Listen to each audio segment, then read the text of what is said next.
Hello and welcome to the North Bank. I'm your host for today, Stef, and you're joining me for another North Bank Meet episode. In a moment, we'll meet our lovely guest, but just as a reminder, you can find us at North Bank Pod on Twitter, on Instagram, on TikTok, and you can listen to the main feed of the pod wherever you get your podcasts on Apple and Spotify. So I am joined today by the host of the Arsenal Therapy podcast, Adam Keys. Welcome to the North Bank. Thanks for having me. It's great to be on. How are you doing? I'm all right, thank you very much. So we're recording in the summer of 2025, and how are you feeling about Arsenal at the moment? Good. I'm the eternal optimist. I don't know about you, but Nope. I'm one of those people that every transfer I get excited about. Every summer I think it's going to be our year. Even during the post Highbury years when we would have to sell our best players and buy a 21-year-old from France for 10 million, I thought we were going to win the league. That new signing was going to, and it's an optimism that's never left me. I had a very different feeling in the latter Wenger years, but in recent years, I am the eternal optimist. I love how Arsenal are playing at the minute. Love watching us, and I just really hope that we're going to have a big summer and kind of deliver what we need to.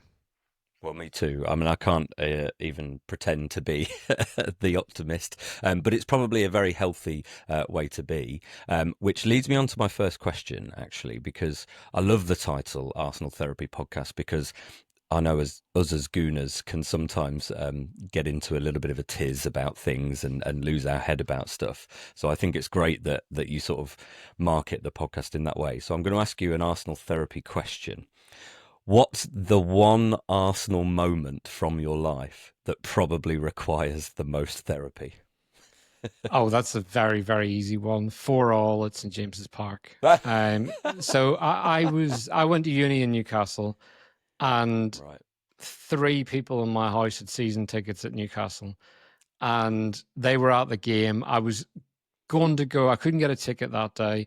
Was going to go and sit in the home end. Last minute, I decided not to.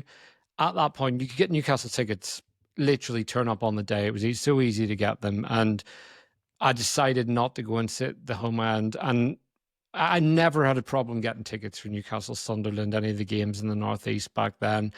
And that day, I couldn't get a ticket. So clearly something was meant to be. We were in a title race that year. We go 4-0 up. My mate's at the game and he texts me, we're going to win 5-4.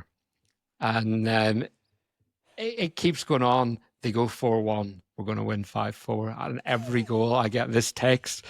And then they came back, and you can imagine the 3 of them, 3 absolute idiots. I didn't hear the end of it for ages. So that for me is the one that just, there was personal memories as well as like just the sheer stick I got in the house from that one. But yeah, a really hard one to take for me. It's amazing how much, because we've lost European finals and, just missed out on the league, but sometimes the context really matters. I grew up in the sort of East Midlands and have a lot of Manchester United friends, as I think a lot of people do. And so 8-2 really lives kind of like present in the mind, and I certainly struggled with that one and the banter I got sort of aimed at my way. Right, so you went to Newcastle for university, but obviously there's an Irish twang in your voice. And Holly, who's our usual host, apologies he couldn't be here tonight, but he's otherwise engaged. He asked me to stress because that he is Irish, despite how he sounds on our podcast. He is Irish. He's from County Mayo, and he wanted me to ask you because he had an uncle that supported Arsenal, influenced a lot by the players in the sort of 70s and 80s that had an Irish connection. But he says that a lots of people he knows in Ireland follow either Liverpool or Manchester United because of proximity, I guess. So how come you found yourself supporting Arsenal? Kind of similar. My dad was Arsenal and first started supporting Arsenal in 71. So at that point, 7 of the 11 were Irish players. And I think I was listening to Pat Rice talking about it. He said that there was actually enough players that Arsenal could have put out an entire Irish 11 That's how kind of Irish the squad was at one point. Mm. So there were so many great players that came through, Brady and so on, that played for Arsenal over the years. And that connection's there. There are a fair few Arsenal fans from Ireland. There's planes come over every weekend. There's a lot of people that travel home and away that are Irish as well. And there's lads I see on Twitter, and they fly from Dublin every game without doubt. They're everywhere. So, and even inside the ground, there is that Sligo Gunners flag that flies. You can't miss it on TV if you're in the ground. It's there, and so yeah, the connection is very strong with the Irish fans. But you're right, a lot of my mates are Liverpool and United fans, but my best mate's an Arsenal fan as well, and so we've been going together for over 20 years to see Arsenal, and then his dad's also Arsenal for the same reason as mine. He started supporting them in 71. So yeah, there is a good Irish connection, and I think it's growing more now. Interestingly, I do live in the Northeast, and I'm starting to see more and more Arsenal shirts appearing up here. So like if I'm in Teesside, so you are that bit away from Newcastle. They hate Geordies. Middlesbrough aren't going anywhere. And I'm seeing a lot more Arsenal shirts around here. In the last few years, there's a lot of kids running about in them, adults in them as well. So I think it's one of those with the Arsenal connection. You can't deny just how big the club is outside the N5 area. And you go on holidays, you never see a fake Spurs shirt. Absolutely, absolutely. And I think there's our success in the last few years will have caused a little bit of that because I certainly have joked about the Man City shirts that seem to crop up during their success. It's probably Chelsea before that. Certainly United is the reason a lot of the guys I grew up with in the East Midlands support United. And I suppose especially because I'm from Lincolnshire and there's a lot of lower league football, Lincoln, Boston, Grimsby, places like that. But everyone had a big club, and mine was Arsenal because of family. And I think a lot of people they might just latch onto a team because they're successful. So, your dad starting to support Arsenal in '71, that was a pretty good time to Yeah. begin doing that. So when you first locked into football, where were Arsenal at that point? It was around the 98 double winning season. So in and around then. I remember Ian Wright. He was one of the first Arsenal players that I really liked. But when you're that young, you tend to kind of see a lot of players. Beckham was one of the ones, like, even though that wasn't an Arsenal player, I absolutely loved David Beckham. I think every kid did. He just had something special. Everyone learned to hit a free kick like Beckham. And regardless of who you supported, that was the technique that I imagine everyone my age has. And but yeah, Ian Wright was one of the first players that I ever remember, but I've got very limited memories of Ian Wright playing football. It was the personality that I remember. And then I remember my dad loved Paul Merson, and like Tony Adams was obviously a huge favorite of his as well. But again, with Adams, my memories are fairly limited of him playing just because I was so young. And then whenever I was kind of 9, 10, he was injured a lot. So we were seeing Vieira wear the armband a lot. Martin Keown really stepped up around that time. But I, I I think probably the point where I most remember properly locking in was when Robert Pires signed for Arsenal. Like, that was the point. I loved Arsenal before that, but there was that was where I guess my full memories of football of really following a player. I love Mark Overmars as well and Anelka, but Pires was the one that really, really made me fall in love with Arsenal. And I was about 10 then, 9 or 10 whenever he signed. And that's kind of really crystal clear in my mind of he was a star. He was the guy at Arsenal. And even though Thierry Henry was the man and probably my favorite footballer of all time, Pires was the one I worshipped growing up. He had a sophistication and a suave about him and a coolness that was just irresistible. I was listening to the Handbrake Off podcast with Amy Lawrence, the journalist, on, and she had this theory that Arsenal win the league when they have a really good left winger. So she reeled off George Armstrong, 71, Brian Marwood, 89, Anders Limpar 91, and then Overmars 98, Pires in the early 2000s. And so this is, and she was obviously framing it in this idea that Arsenal, if they just get that left winger, a Rodrigo, for example, then perhaps that could be the missing piece. But Pires, yeah, what a player. He was so good. Yeah, she could be onto something. I really like Amy Lawrence. I think she's brilliant. Amy has so many of these theories. I've been listening to the Handbrake Off for years, and some of the theories that she has and her way of delivering her point is fantastic. So, yeah, easily one of my favorite journalists to read in the Athletic as well. I think the fact that Amy stays away from the transfer stuff really sets her apart because she focuses on talking purely about Arsenal, almost in its purest sense. And you can tell she lives and breathes it, and just a really, really fantastic journalist. One of the last things that I read of hers was a piece. She'd gone to Madrid to watch us away there, and I'd gone on that trip as well.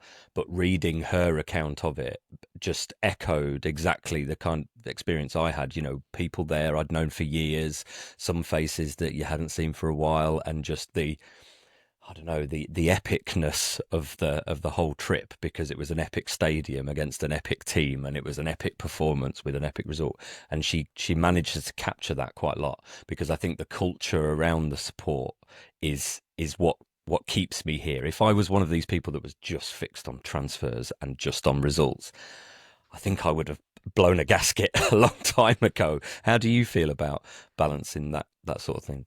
Yeah, I think for me, I love football. I love the nuances of the game. When Ozil signed for Arsenal, I just moved in with my girlfriend, now my wife, and I sat in bed showing her comps of Ozil playing himself out of tight spaces.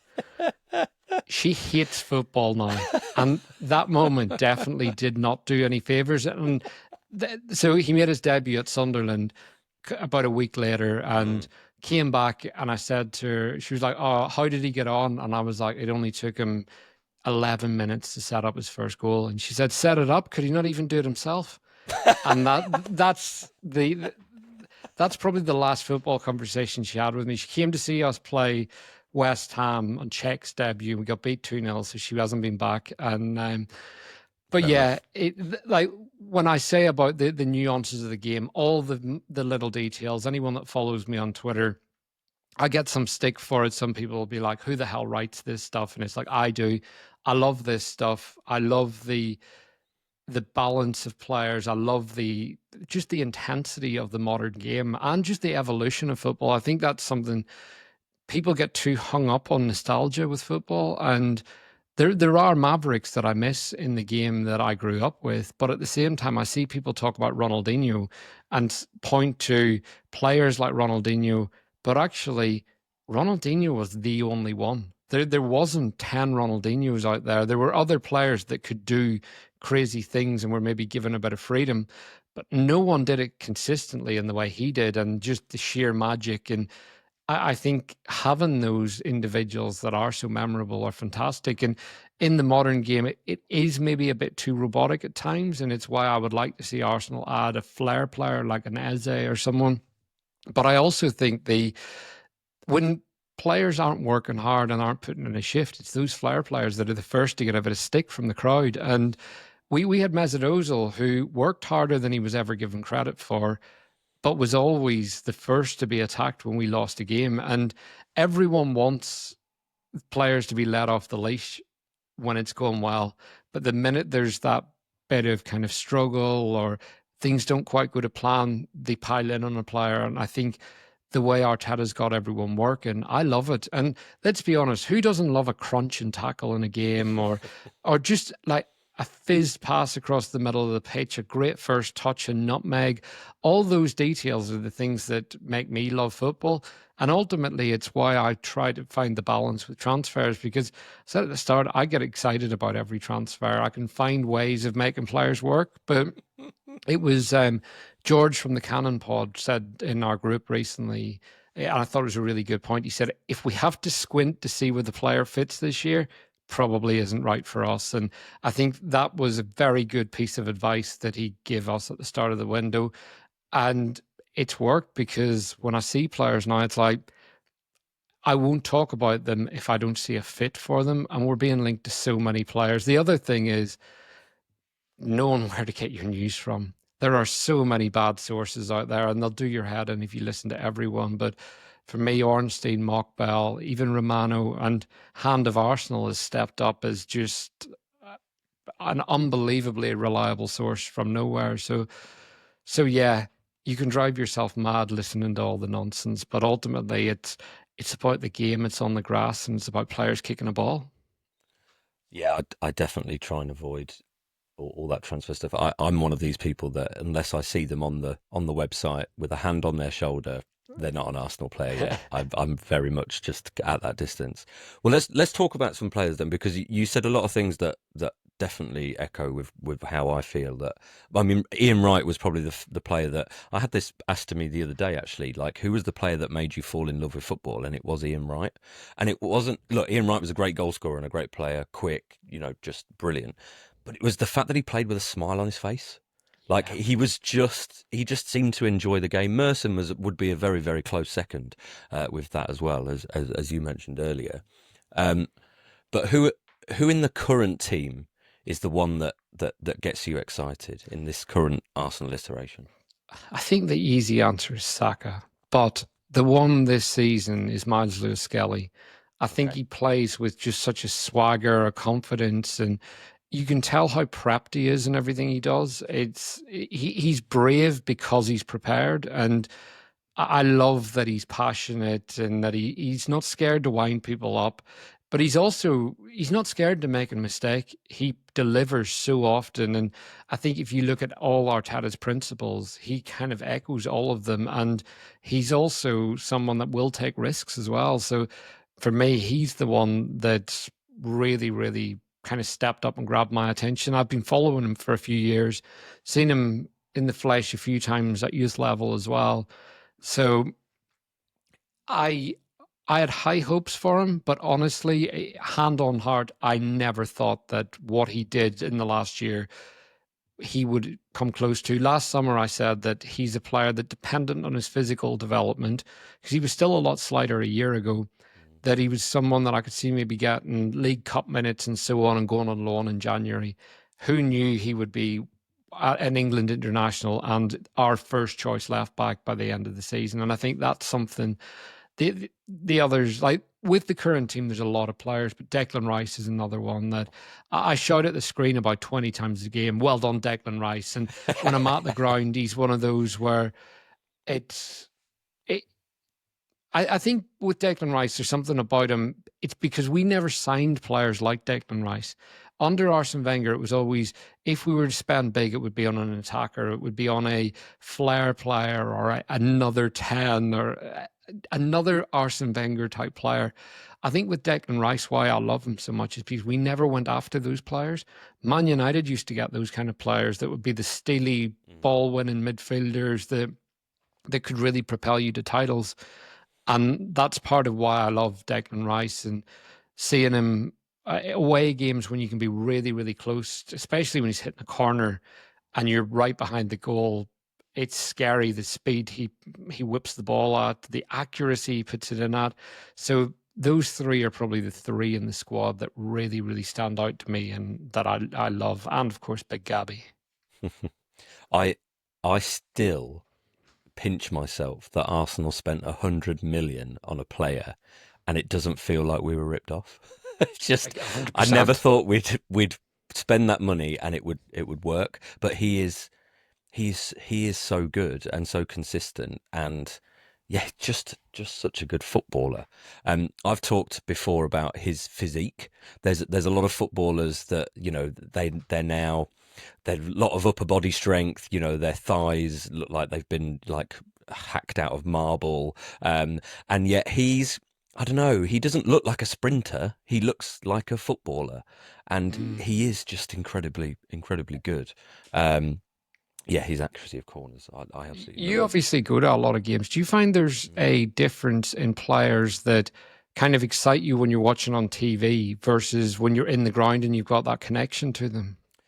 I find um, Generally, whoever the player is, no, but definitely there is a difference in seeing what they do live compared to on the TV, because I certainly took a time, weirdly, because I go to so many games home and away, it took me a while to click on to Odegaard.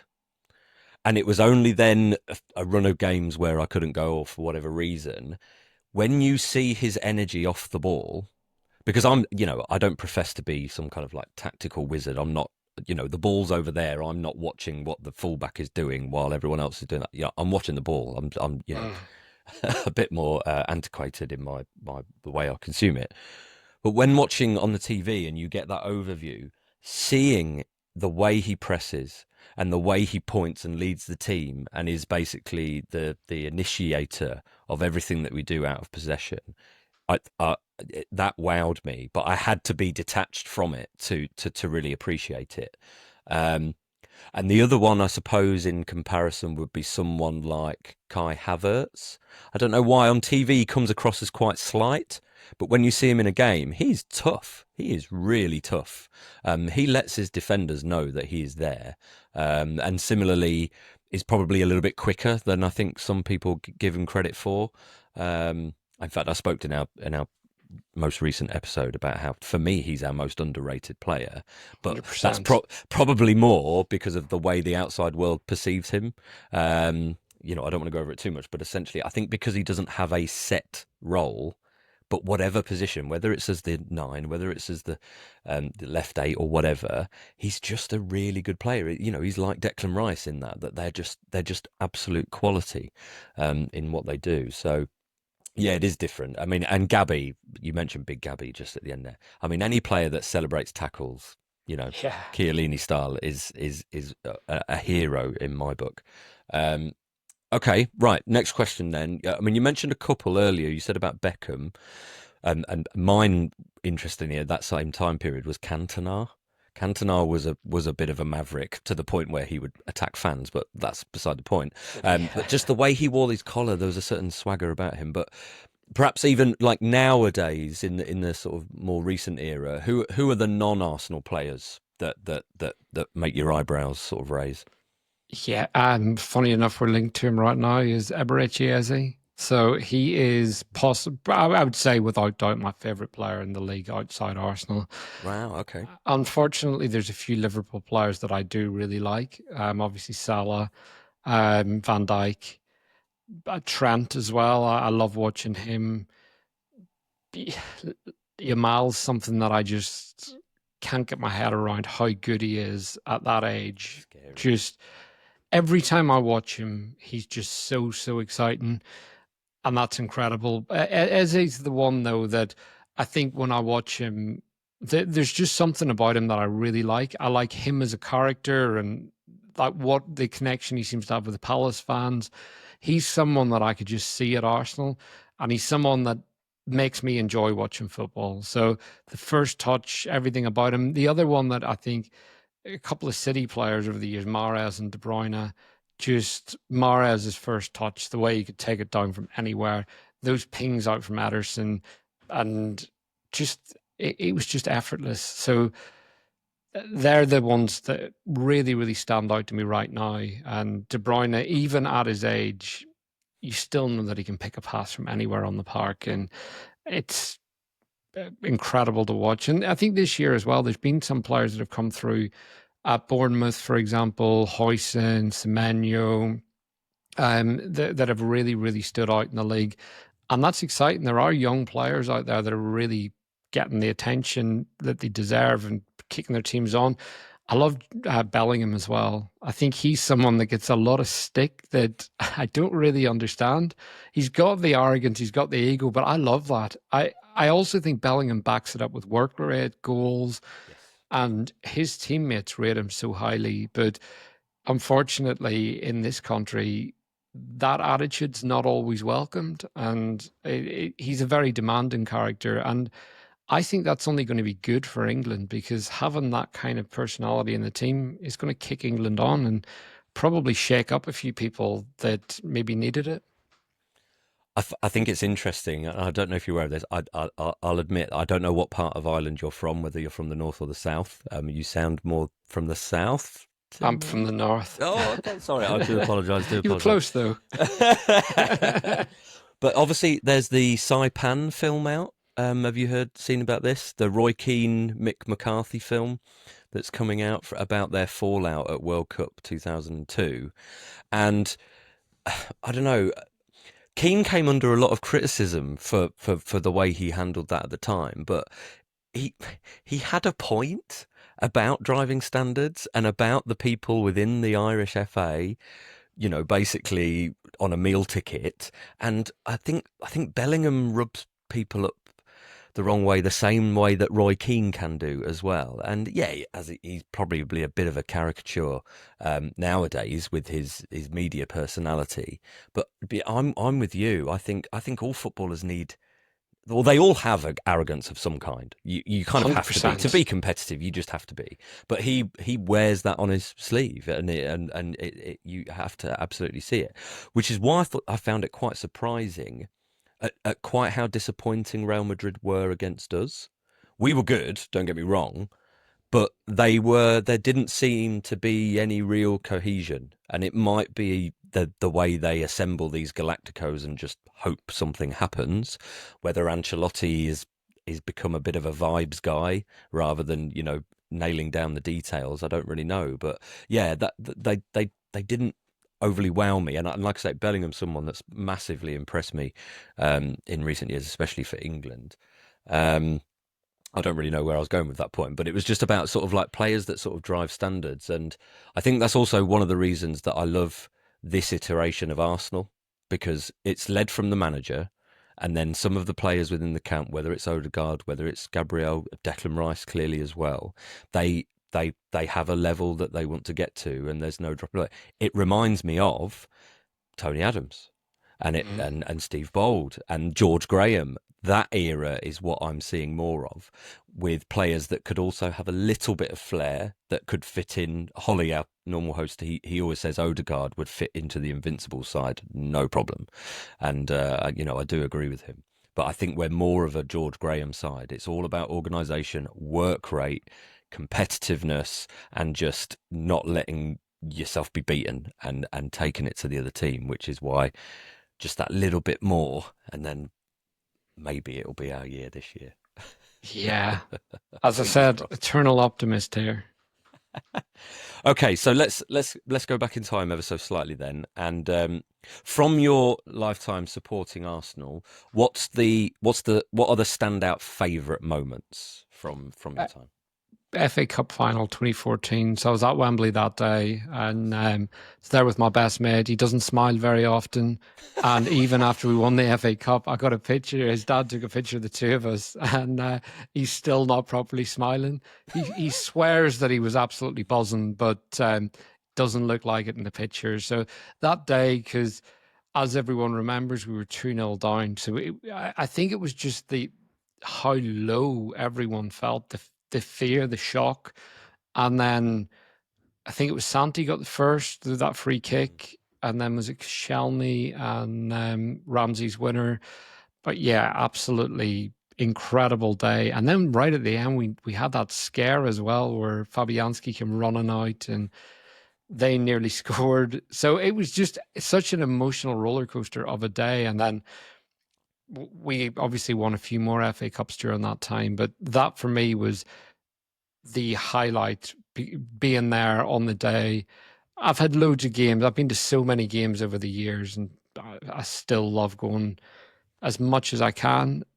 That day has to have been the biggest standout. It was being at Wembley, and that's why when people talk about winning cups, I'll never discredit teams winning it, because we've had our days out. We've had those big moments. It doesn't mean we're a good team. We know we weren't a good team No. during some of those FA Cup wins, but we still remember them. We still remember the moment, how we felt when the goal went in after the final whistle. And it is a thing that goes down in the club's history. So I want us to kick on and win the Champions League. I'm sick of listening to everyone singing Champions of Europe, which has been seriously downgraded in recent years to Conference League, Europa League, and so on. But yeah, I really want to see Arsenal really kick on and win the league. And I think we need to. You're not going to lose the tag about winning until you've won something. We've been there before.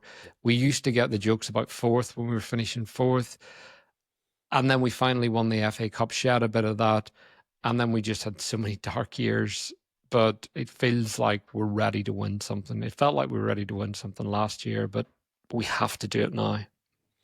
Yeah, that papering over the cracks thing about cup wins is very real, and so it's why I didn't take much notice of a lot of United fans talking about their FA Cup wins recently, because it yes, you can go on a cup run, and on a day you can beat the team in front of you, but broader picture, and Spurs had it last year with their Europa League run, but losing 22 games in the league, which we haven't done in the last, what is it, 3 or 4 years combined, is pretty good going. So it's not suddenly going to transform you into this like well-oiled machine. It's just not going to happen. Yeah, I actually did the maths on it one day, counted up how many years it was crazy how many years it took us to lose 22 games. And like as I said, I'm not going to take the gloss off it, but Wigan won the FA Cup. Swansea won the League Cup. It's the reality is it doesn't tell you much about the team as a whole. So I'd still love to win one of them, don't get me wrong, but not I wouldn't sacrifice going back to fifth place to win an FA Cup again. No. So, I mean, the question has been posed that, and you've sort of answered it there. But people said to me, well, you'd take the Europa League win, wouldn't you, and finish there? It's like, no, I'd finish second and not have a trophy, because that shows a level of stability that's not immediately going to fall away unless all of a sudden a key players get absolutely like bojanked, or if they get picked off by a Real Madrid or Barcelona. Our floor has risen to a certain level now, and we hope to remain for some time to come. Um, Go on. Yeah, absolutely. I think even last year, when you said about players breaking down, we had that last year. We still stayed second, got the Champions League semi final, Mm. the FA Cup or the Carabao Cup semi final. I was at the away leg. It was pretty grim watching, but it was still, look, it showed what our floor is. And if we were a team that finished, it won the Europa League, it would have meant that the season before we finished outside the top four and had a bad season. So there's no way I would have followed that up with another even worse season just to win a Europa League. I also think the season Spurs have had, for example, going into the Champions League after that, they're not an attractive club to join right now. Whereas people are looking at Arsenal and you're looking at what we did against Real Madrid, even the PSG games, some of the football we played against PSG. If you're a striker and you're looking at Arsenal, you're thinking, Mikel Marino's banging in goals at 9. I can go and bang in 40. So I think we're a very, very attractive club to join. But we've been there when we weren't, when we were winning FA Cups. And the like we were getting players like Nicolas Pepe, who we massively overpaid for. Wasn't as bad as anyone made out, but he wasn't a £70 million player. And you end up overplaying for that tier below. And it's because you can't attract the tier above. And that's the issue. It's a vicious circle of you never really kick on. And I wouldn't swap where we're at now to go back to where we were. It's one of the most refreshing things that I think this summer, especially, that various rumours and quotes from players that are actually the player has indicated that they would like to go to Arsenal. I mean, like I say, it's been a while, and I do remember some lean years where that was absolutely not the case. Mm. So it is absolutely refreshing to hear that. Okay, so a couple of questions which are a bit of asides more than anything, but I'm going to refer to this one because I can see that you're wearing next year's next year's kit already, and I can see is that a signed shirt in the background that I It can I is, can see as yes. well. Yep. So are you a big fan of memorabilia and bits and bobs, or is it the classic thing that family and friends know you're an Arsenal fan, so that's what's given for Christmas and birthdays? I like getting a new shirt. I don't buy a lot outside that. So I've got some stuff from Art of Football recently. There's some of the Arsenal gear there, which I really like. But aside from that, I've got the odd jacket that I've got over the years, and I tend to keep them for years. But I always buy the new shirt. I'm like a big kid on. It's like new shirt day it arrives, and I absolutely love it. So it's crazy. This is a long sleeved, authentic players edition. I just wear it to knock around the house, and 130 quid for a shirt.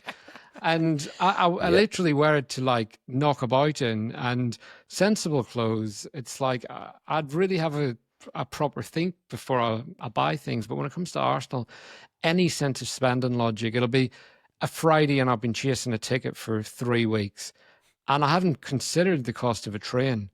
I get a ticket and it's like, oh, 150 quid for the train tomorrow. That's Arsenal. I'll do it. Anything else, it's like the wife has to go on holiday. It's like, well, I don't know. Let's have a look, see what flights are going. So logic does go out the window with Arsenal. But yeah, it is a signed shirt. It's the 0607. Um, my dad actually won it on the Arsenal membership Oh, nice. on the year we moved to the Emirates. So yeah, it's got Thierry Henry on there, which so yeah, it is a special one. Cesc Fabregas, who was one of my favorite players, and but I'm kind of over Cesc leaving now, but yeah, I love it. I recently got it reframed, and it looks great. Do you have a favorite shirt, home or away? What's the one that you Um, sort of go to? what like each year or like a Don't mind. specific year?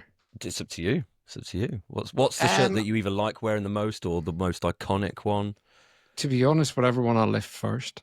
So, so yeah, if I'm going to put an Arsenal shirt on, I've now got a wardrobe filled with them, and I've realized that I should start to hold on to them instead of get rid of them because they're worth quite a bit of money, and I've got rid of loads over the years. So, but yeah, I guess the home probably just because I love the red and white, but some of the away ones have been more iconic over the years, and but yeah, I don't know if I've got a favorite shirt per se. It's probably the Invincibles yellow, or the Sega one from 0102. Mm, So yeah, so yeah, the gold shirt, that was the first shirt that I bought at Highbury. So it's always a special one for me. So it was 2001. So yeah. I liked all those Sega and the Dreamcast ones, just because of that time period and having those kind of consoles was really good. But I'm a bit of a fan of all the garish ones. The bruised banana, the one they had one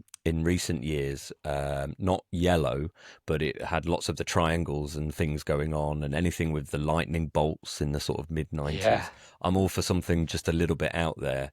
Um, or the opposite being true. You mentioned Mesut Ozil's first game at Sunderland. So our away kit that year was the yellow one with the collar, like a polo shirt. And I don't know, I like that as well because that was almost the opposite. It was very simple and Mhm. very plain. That was a nice kit. But the Yeah, price of them has just I gone up. really like the shirt from 2 years ago. Very similar to the home one, which had the collar and the button, and very simple design. And but yeah, that one, the yellow one, I had that in the back with Ozil on it. I'd pre-ordered it to arrive before the first his debut, and it didn't turn up until 2 days after the game. So, but yeah, one of those really iconic ones. I don't know what I ever did with it, but it's one that I really regret chucking out.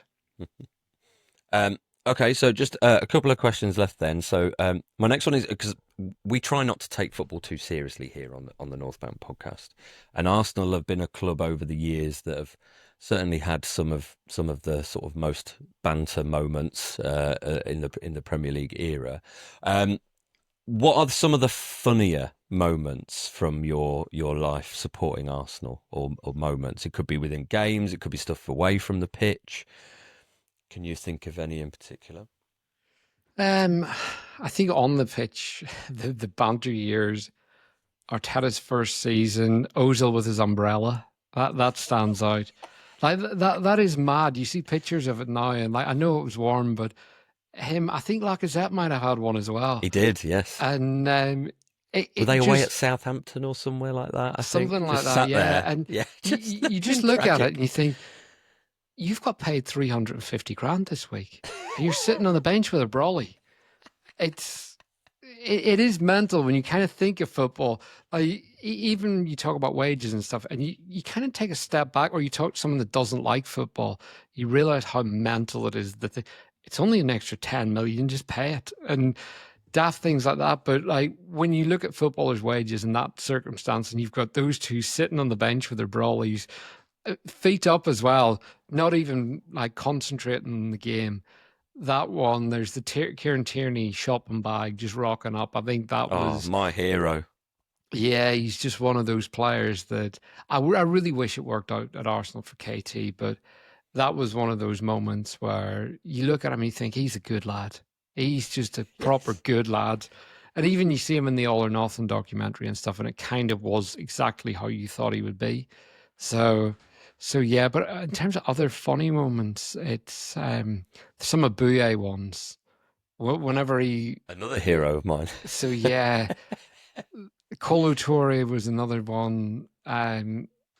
But yeah, those guys. I think Abuye, when he came on that game and he ended up getting subbed off, or the one even just in warming up where he used to do the star jumps and stuff and just daft things like that. I loved it. So Yep. so yeah. For me, I always share to people. There's the clip of him when he's playing for Ivory Coast, and they're playing North Korea. A North Korea player goes over to the coach to get some instruction, and Abue goes over. He's like pretending to listen. Yeah, yeah, yeah, yeah, yeah, yeah. And it just like that's comedy. He's doing a I comedy forgot about that sketch. clip. That's absolutely brilliant. So, but yeah, he was just one of those players that the thing was he wasn't a bad footballer either. It No. just he couldn't get it all together. But I remember when he broke out at Arsenal, I thought he's a serious player, and it, he was another big personality that if he had been able to tie it together, he could have been a good player. But the comedy value was just fantastic with him. I think the issue with a lot of those players in that era, we all knew we'd moved to the Emirates. It was going to be a little bit tight on things. We weren't just going to go out and whack a load of money on some superstars. And the problem with that is then that spreads amongst the team. So we've got a team full of players who have their moments and do whatever. Whereas at the now with this side, the core of the team, the spine of the team is pretty rock solid. And then Mm. so a player like Miles Lewis Skelly. Now Lewis Skelly's been brilliant this year, but he's been able to thrive because he's coming into a very um, a very successful team in terms of the way they're operating, and so he can slot in. And like you say, if he makes a mistake, he's got some quality players around him to make up for that. But Abue, Abue didn't necessarily have the centre back next to him to bail him out for the one moment in the game that he would lose his head. Yeah. Even like Adebayor running the length of the pitch to celebrate against us, I hated him in that moment. But you know something, when I watch it back, I think like you're a prick, but in a really good way. Like that's the kind of thing that I think as much as it like annoyed every Arsenal fan at the time, I think there's just a level of pettiness to run 80 yards in the other direction to celebrate in front of the fans. And it, like that stuff, I love it. And I do hate nowadays that a player shows a bit of personality. They say they Mm. want personalities, but the minute someone steps up, like even Lewis Skelly this season, doing the Haaland celebration, that is fantastic. The Arsenal players are around him. Declan Rice is laughing at him and then eventually says, get up. Jamie Carragher spins that and says Declan Rice is embarrassed by him. He can't stand him. It's like, get back up. It's like, no, mate, they're actually having a good time. Yeah. It's like, let fans enjoy the moment. Stop telling us how to celebrate. We pay enough football or money to go to the football. We go through enough down times when we've just beaten City 5-1 or Real Madrid. Let us enjoy the moment. Doesn't mean we've won the league. It doesn't mean we've won the Champions League. It means we've had a good day. And I was just going to say that sometimes the amount of crap that we give footballers as well, it's not, it's like fair play if they want to give a little bit back, because they might. 100%. I mean, Haaland in that 5-1 game, just it was 2 hours solid of just chanting at him, and you know what, he seems to take it in as best way he probably could. And so if he'd snapped and given it to us, like, you could absolutely forgive him in that moment. 60,000 people just on him the whole time. But yeah, but it's what football's about, and that's what I love about the game. You've got all the layers. You've got the for the nerds like me that love all those fine details, to the people that just want to go and have a few pints with their mates. I think that's what football is, and it brings people together because there kind of is that thing for everyone. People that obsess over transfers and football finances, like the finance stuff, is where I draw the line. I have no interest in that stuff. It's I think you can tie yourself in knots by that, but the actual game, the tactical side, just going and being around other like-minded people, that's what football's about. Good. And I think that's a good note for us to then. We have one final section that we do on our North Bank Meets episodes, and it's a quick fire round. So I'm going to give you some binary choices. So it's one or the other. Okay. And hopefully that'll tell you a little bit more. You've given a great account of your life as an Arsenal fan. And I really love the fact that, like you say, that if you want to be a more casual Arsenal fan or football fan, you can be. If you want to get deep into the tactics, you can be. Football has a place for everyone, which is a really good message to send. So we'll run through these, and then happy you definitely give the Arsenal Therapy podcast a nice plug at the end, and then we'll bid farewell. So, first question: red or yellow? Red. Home or away? Away. Journey or destination? Journey. I'm journey as well. Tactics or passion? Tactics. Pub or social media? Pub. Watch on TV or in the ground? In the ground. Monday Night Football or match of the day? Oh. Oh, of all the ones, this is. Yeah, I I'm in terms of analysis, match of the day, just because I can't listen to Carragher and Neville. It's I thought you were going to say in terms of analysis, Monday Night Football, because there's an hour beforehand, but no, it's an hour of Jamie Carragher. To be honest, I watch the game and don't watch any of the analysis by them, just because it depends on their mood at the time. Whereas match of the day, you can watch loads of games and get top level, top level analysis. So yeah, I'm going to go match of the day on this one. So yeah. VAR in or VAR out? I'm going to go out. I was always very, very pro VAR, but it's just not being used as it should be. Just as an aside, then, if you could change, what are they doing wrong with it? Because I'm sort of with you in terms of the principle of the idea is fine, absolutely no execution. Although, having experienced it, that doubt in your mind about celebrating a goal, I can't get past that now, and I'd prefer it to be gone for that reason. Yeah, I think that's one of the things. The other one is when you're in the ground, like at the Emirates, it is clear on the screen when there's a check. In some grounds, like there's plenty of grounds I've been to in the last season where there isn't a big screen. Anfield You doesn't have a don't, screen at all. yeah, you don't know that a check's going on, and suddenly the celebrations stop and nothing's resumed. I think there should be a time limit in VAR as well, because if it's checked for 5 minutes, it's not clear and obvious. Yep. So I would like to see like a minute long. I think a minute is enough to see multiple different angles and see if it's clear and obvious. And I think also if you need to watch 20 angles to find one that fits the narrative, it's probably not the right decision. It's like, well, it is the right decision, but it's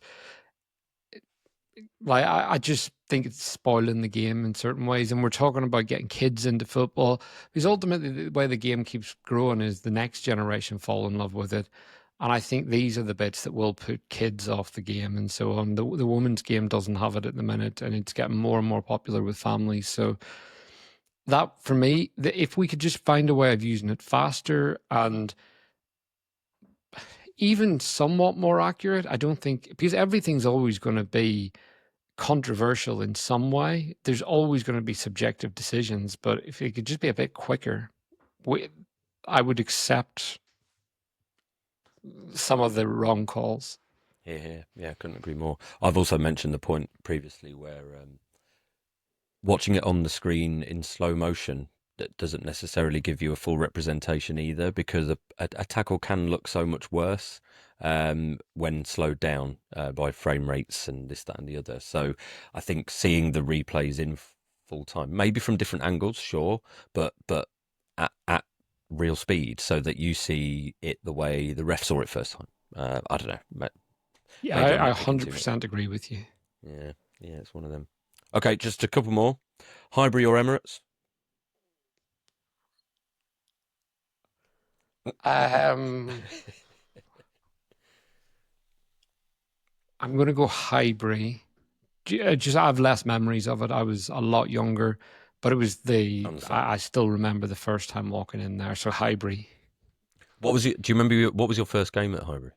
United Arsenal 3-1 December 2001. So Henri got two, Freddie Lundberg the other. So I yeah, I saw. don't know if you remember the game. It was give it to Barthez. Yeah, yeah, So yeah, so good. Mine was a bit before that. I'm clearly a bit older than you, but it was. I saw us defeat. I saw a loss. We lost to Newcastle 3-2. But again, that experience walking up the steps of the North Bank. I've always been a North Banker, and then seeing that pitch, just nothing else. After that, it was like, no, there's no other team in the world. Now, once I'd seen Highbury, so yeah, yeah. wow, Funny, Anfield's the only other ground that I've ever got that feeling in, and I've been to. right, I've done 20 away grounds watching Arsenal. I've also been to a few. I've been to Napoli. I've been to both Madrid grounds and a few other grounds around Europe, and I've never had that feeling anywhere other than Highbury and Anfield, where it's like kind of hairs in the back of your neck standing up. That whoa, like this is special. So even at the Emirates, to be honest, I've never quite got the same feeling. Highbury was just something unbelievably special. I've yeah, at Highbury, I definitely had it about the ground and the way it looked. And I've only really had that in one other place. When you say you've been to the Madrid, have you been to the new Madrid stadium? No, it's the old one. So and again, mainly because of how high it was and just how big it was. I've described it as a cathedral. So I had that like intake of breath. I'd never seen a place like that before. When I go to away grounds, what I'm taken aback by more is the atmosphere. And so weirdly, because they're not, necessarily the first ones that come to mind, the noise and the passion at Leeds and at Nottingham Forest. We played Nottingham Forest 2 years ago towards the end of the season. They had to win to stay up, and they mathematically killed off our title Mm. tilt. Well, the noise before the game was like nothing else. It was deafening. So that was pretty intense. But yeah, ground wise, just that the new Madrid stadium inside. I think outside it looks like some kind of wasp's nest. It's a bit weird, but yeah, inside, whoa, it's incredibly high. Which then links to the last question, actually, because of Real Madrid. Champions League or Premier League? Premier League. Premier League. Yeah, it's the bread and butter. It's yeah, kind of that competition thing. You know where you are in the Prem, and I have to admit that I am swaying in that opinion slightly now that we're getting better in the Champions League. The fact that we were so bad for so long put me off the Champions League a bit, and but yeah, the Premier League's the one I think we need to win it to really kind of reestablish ourselves. So Champions League will come, but the Prem it's your Saturday, it's your weekend. It's losing that, it ruins your weekend. So Yeah, yeah. I have to go with the league. I can't remember who I was speaking to recently, but someone also suggested that we might be actually better set up to win the Champions League because apparently more defensive teams tend to do well because if you can keep games tight and then nick them, you go through. Now, PSG obviously sort of turned that a Mm. little bit upside down this year. But I don't know. I just think we're solid enough to be in the conversation for both, which is unreal. So, long may it continue. Brilliant. 100%. Well, thank you so much for coming on. It's been really delightful to talk to you. Where can our North Bank listeners, a lot of them will probably already be aware, but where can anyone else find you at Arsenal Therapy? So you can find me personally on Twitter at @AdamKeys_. I think it's the same on BlueSky. And then we are Arsenal Therapy on Twitter, YouTube, and you can find us on Spotify and Apple Podcasts. YouTube is where I do kind of 15-minute breakdown shows. That's for the nerds, real tactical stuff. I'm tend to zone in on very specific details or individual players. And the long podcast I do with Jimmy Kent, and that's full audio version, and we tend to waffle for an hour about game breakdowns, transfers, kind of a bit of everything. So yeah, usual podcast stuff. And so yeah, but thanks for having me. I've really enjoyed chatting to you, and yeah, hopefully we can get you on ours at some point.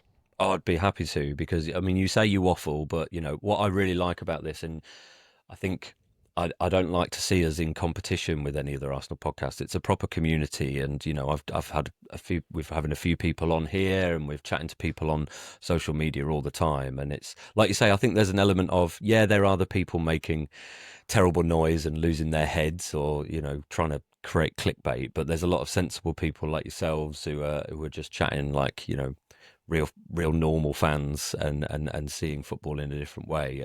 It's interesting you say, your 15-minute breakdowns for the nerds is really good. We're going to be doing some sort of post-match stuff this year, but we're very much going for the more sort of vibes and the feel sort of in and around the ground a little bit more. And I don't know, just trying to ride that roller coaster for another season. But it's been absolutely delightful to have you on. So thank you for coming on. Again, we'll maybe get you on another time when there's some actual football to talk about.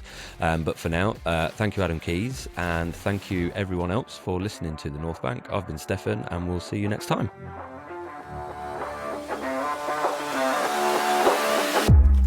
The North Bank, an Arsenal podcast. Subscribe, rate and review on your app, and find us on Twitter, Instagram and TikTok at NorthBankPod. Email hello@thenorthbankafc.com and check out our website, thenorthbankafc.com. Produced by The Podcast Company.